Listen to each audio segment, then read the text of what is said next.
পবিত্র ঈদুল ফিতর উপলক্ষে বাংলাদেশ ব্যাংক এবারও ঢাকা অঞ্চলের বিভিন্ন তফসিলি ব্যাংকের মাধ্যমে ৫, ২০ ও ৫০ টাকার মূল্যমানের নতুন নোট বাজারে ছাড়ছে। আগামী ১৯ মার্চ থেকে ২৫ মার্চ পর্যন্ত সাপ্তাহিক ও সরকারি ছুটির দিন বাদে সাধারণ মানুষ নতুন নোট বিনিময় করতে পারবেন। বাংলাদেশ ব্যাংকের এক সংবাদ বিজ্ঞপ্তিতে এ তথ্য জানানো হয়েছে। বিজ্ঞপ্তিতে বলা হয়েছে ১৯ মার্চ থেকে ২৫ মার্চ পর্যন্ত ঢাকার বিভিন্ন তফসিলি ব্যাংকের ৮০টি শাখা ও বাংলাদেশ ব্যাংকের কার্যালয়গুলোর মাধ্যমে নতুন নোট বিনিময় করা হবে।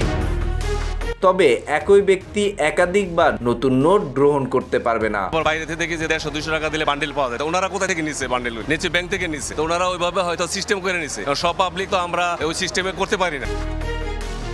যেসব ব্যাংক ও শাখা থেকে নতুন নোট সংগ্রহ করা যাবে সেগুলোর মধ্যে উল্লেখযোগ্য হলো জনতা ব্যাংকের পোস্তখোলা শাখা, প্রিমিয়ার ব্যাংকের বনানী শাখা, এনসিসি ব্যাংকের যাত্রাবাড়ি শাখা, ব্যাংক এশিয়ার বনানী ১১ নম্বর শাখা, উত্তরা ব্যাংকের যাত্রাবাড়ি শাখা, আইএফআইসি ব্যাংকের গুলশান শাখা, পূবালী ব্যাংকের সদরঘাট শাখা, যমুনা ব্যাংকের গুলশান কর্পোরেট শাখা, মিউচুয়াল ট্রাস্ট ব্যাংকের বাবুবাজার শাখা, ন্যাশনাল ব্যাংকের মোয়াখালী শাখা, দি সিটি ব্যাংকের ইসলামপুর শাখা, সাউথ বাংলা এগ্রিকালচার ব্যাংকের বিজয়নগর শাখা, গ্লোবাল ইসলামী ব্যাংকের নবাবপুর শাখা, সাউথ ইস্ট ব্যাংকের কারওয়ান বাজার শাখা, ওয়ান ব্যাংকের লালবাগ শাখা, ট্রাস্ট ব্যাংকের কারওয়ান বাজার শাখা, জনতা ব্যাংকের আব্দুল গনি রোড কর্পোরেট শাখা, সোশ্যাল ইসলামী ব্যাংকের বসুন্ধরা সিটি পান্থপথ শাখা, এছাড়াও Agrani bank, Sonali bank, BRAC bank, mercantile bank, Islami bank, Dutch Bangla bank, united commercial bank সহ অন্যান্য ব্যাংকের বিভিন্ন শাখা থেকে নতুন নোট সংগ্রহ করা যাবে।